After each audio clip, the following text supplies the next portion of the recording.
Robert Anderson is a research scientist in zoology for the Canadian Museum of Nature. He has discovered, named, and classified over 100 weevils, which is a specific species of beetle. His recent naming of a weevil might come with a familiar sound to it, as it was named after one of the most recognizable Toronto Blue Jays in recent history.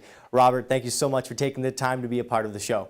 You're welcome. It's fun to be here. Now, Robert, for the viewers at home, let's get a bit better acquainted. Where did the love for insects start, and what was the path taken to end up in your line of work? Wow, it goes back a long way. I mean, I was about 7 or 8 years old, and I'd always come home with all this stuff, shoved in my pockets, and my mom would always empty it out, and there was bugs and frogs and snakes and all sorts of things. So it happened at an early age, and I always knew that I wanted to do something with science, and entomology seemed to be my big love, so that's what I pursued.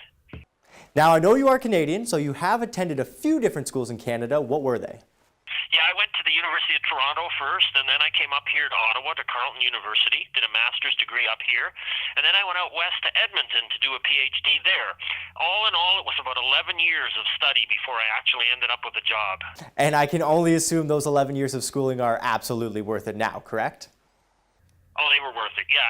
One of the great things about working in this field and working at the Canadian Museum of Nature in Ottawa is everybody is so passionate about what they do.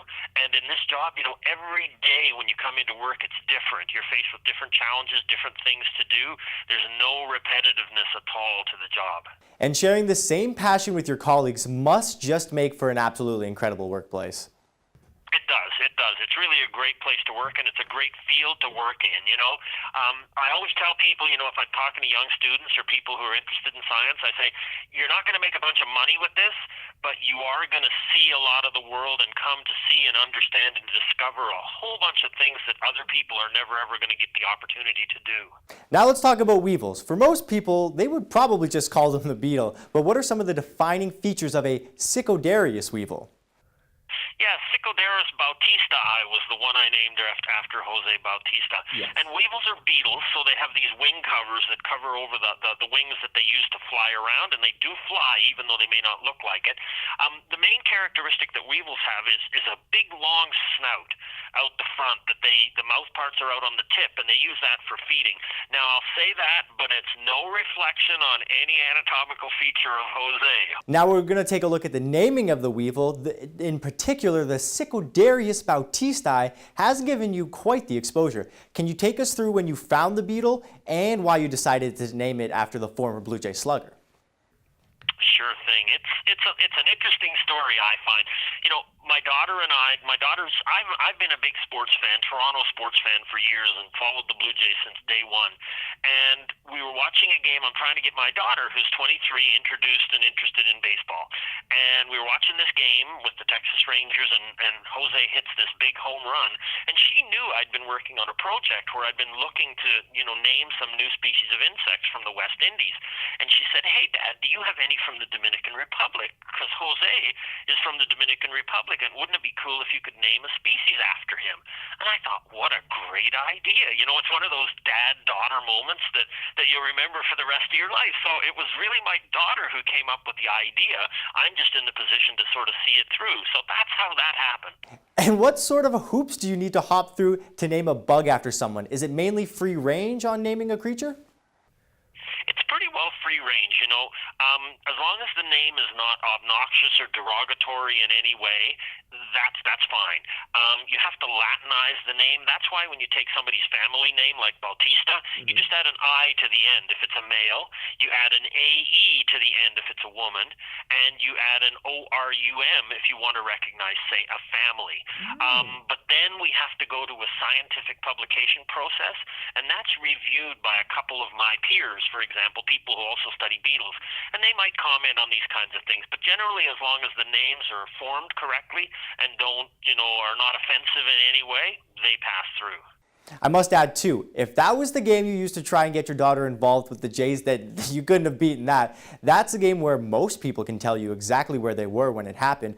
But now let's turn the page to you as a Jays fan. Even though the roster isn't the strongest, what would be a successful season for the Jays this upcoming year?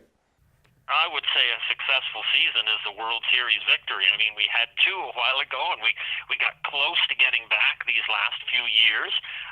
I think right now, sort of in Blue Jay world, there's a great deal of optimism because of all the young players that are coming up. You know, Biggio and Bichette, and of course Vladimir Guerrero Jr. Actually, you know, I'm wondering now if I shouldn't name one after Vlad Jr. because he's going to be probably the next big home run hitter for the Blue Jays, and I'm looking forward to that. And I think all Blue Jays Nation is as well.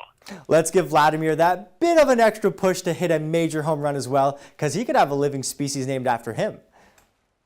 That's true. That's true. You know, another good candidate, if you want to talk Blue Jays, you know, that are warranting species names, Joe Carter for that big home run, you know, in the World Series. That's one, of course. That's probably the biggest home run in Blue Jay history. But I would say that Bautista one is a close second. I mean, combined with the bat flip and the circumstances after hitting the guy when Russ Martin was throwing the ball back and he hits the guy's bat, and you know, it just was going downhill, and then Jose comes up and wham, we're you know, back in the lead. That was just such a great moment. As we talked earlier, you have been getting a ton of attention about the naming, and I can only imagine, but is this the most attention you've gotten after naming a species? Yes, it is, by far.